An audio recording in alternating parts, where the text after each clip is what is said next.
So, Steve, we've got all these moving parts going on in Texas.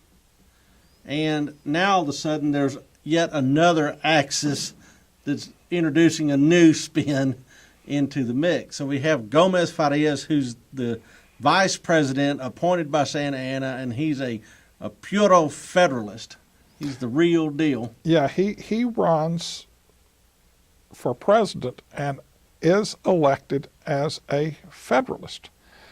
And remember what I said earlier, he is the beau idea of a federal. You're talking about Santa Anna. Santa Anna. Yeah, I was talking about Gomez Farias. Well, Gomez Farias is the vice president. Is the vice, and also a uber federalist. But he is a real puro federalist. He is a puro federalist. And the Texians think that Santana is too. Remember at the disturbances in Velasco. Oh yeah, they were all saying we like you. Yeah, Viva Santana, yeah. Viva Santana. All right, so what he ends up doing though is shocking everybody by overthrowing his own government. Yes. So let me get this straight. Yeah. Santa Anna overthrows his own vice president.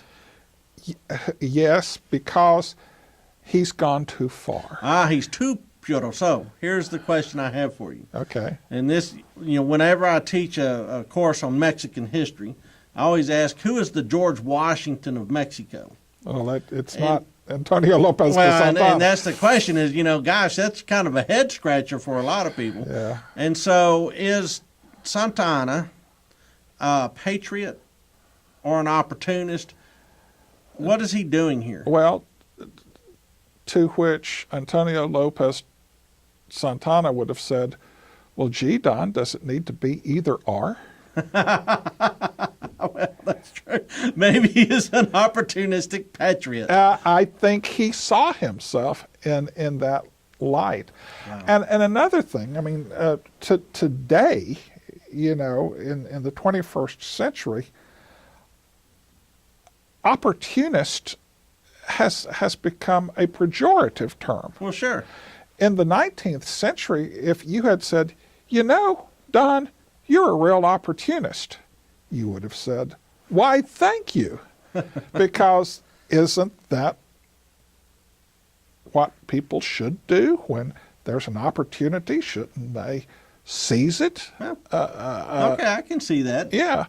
And so if you had called Santana an opportunist, he would not have, I think, taken offense. Okay, so Federalist or Centralist this time? Well, here's the deal. He runs and is elected as a Federalist. Puts in Gomez Farias. He says what he has to say to gain power. Okay. And then once he has power, he does what he has to do to retain power. And he understands that now that I have power, if I want to keep power, it would be useful to have the army on my side. Here's the problem. Most army officers are centralist. And at this juncture, it's useful to look, well, who were the centralists? The ruling elites. Oh, yeah. The army, the church. The army and the church. Absolutely. And he knows if he doesn't have the church behind him, he's not going to be able to stay in power. And Gomez Farias is busy chipping away at all those. That's right. Okay. That's why he's gone too far, and that's why he's out, because he's alienated the influential clergy. Well, and you don't want to invite a coup d'etat in which Gomez Farias lined up and shot, and Santa Anna sent on a boat to Cuba. And especially a coup, because who has all the guns? Yep, that would be the army. That would be the army who tends to be central. All right, so do you have to, Santa Anna, Santana. Yeah, Antonio Lopez de Santana. Yeah, I like the way you say it. I'm a little too redneck for that. Now then, why does he have to abolish the Constitution of 1824? Because he essentially says, hey, that document everybody's coming to Texas under? It's done, and now I'm dictator. Because it's the Federalist Constitution of 1824. Okay. It establishes federalism, not centralism, as the prevailing governmental system. So that's got to go. So is he a dictator? No, he's a caudillo. Well, we've had that very conversation Yes. about El Caudillo. You do what it takes to get things done. Well, and there is a tradition of that in Latin America. Is that a dictator? You're the guy who teaches Mexican history. You tell me. If you look at it through the lens of the United States, Absolutely, he's a Absolutely. dictator. If you're up on the Brazos and you're saying he's abolished what? he suspended the Constitution. Well, What? and remember, these are Americans. They're Americans in Mexico. But if it's something in the mid 19th century that defines Americans, it's an absolute reverence Yeah. for the founding fathers and the national constitution Well, of Mir 17 Tiran actually said that it didn't matter how much these guys were ruffians or knuckleheads or rich or poor or frontiersmen or gentlemen.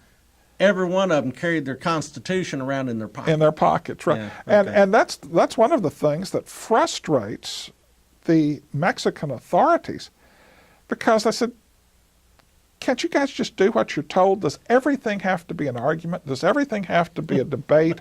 All this Sturm and Drang and, well, that's not constitutional. Just do it. Because, I mean, they've only had a constitution since 1824. It's not correct. like it's, they've internalized. Yeah, the this. ink still smudges. Right. and so, but when Santana does away with the Constitution of 1824, you can, well, and that's the thing. I mean, people expect, well, their Texans, their heads are going to explode.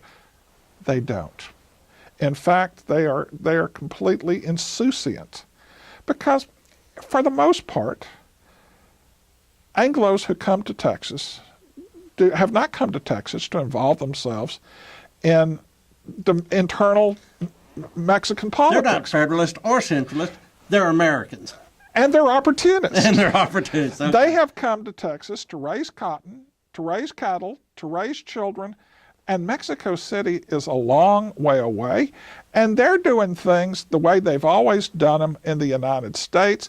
Yeah, they're in Mexico. They paid lip service to it, but they're really not concerned. And when they hear about all of this, most Anglo-Texians say, well, the Mexicans are having another revolution. They do that periodically, Well, this time, though, the real hot stuff starts elsewhere in Mexico, and that's where we'll go next. Yeah.